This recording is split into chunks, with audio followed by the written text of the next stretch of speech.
Þannig að þetta endar bara tæft inn á lokin, en hvað, þeir einhvern veginn byrja miklu betur. Hvað er að klikka í svona byrjun hjá þínum? Bara planið hjá okkur er kannski ekki sérstaklega gott og hérna þeir refsa okkur snemma og við erum svolítið klaufar sóknarlega og það er tapaða boltar í layup líka hinum megin, þannig að það er svona það sem var kannski það helsta.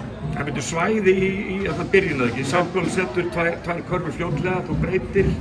Var það eitthvað sem þú svona eitthvað sem komur óvart eða eitthvað? Það Sample skori stundum? Nei, það kemur mér ekkert sérstaklega óvart. Nei, þú ferð út úr svæðinu menna ég. Við prófum margar mismunandi varnir sko í dag. Þannig að við erum bara svona að leita ykkur að leiða. Já, og þetta er alveg komið upp í einhver tæp 20 stig í fyrri hálfleik, 15 í hálfleik, en svo bara einhvern veginn snýst þetta við í þriðja. Eitthvað sem að þú skilur breyttir þínu uppleggi eða bara reyna? Nei, við spiluðum þetta aðeins öðruvísi og við líka hittum aðeins betur og hérna töpuðum boltana minna.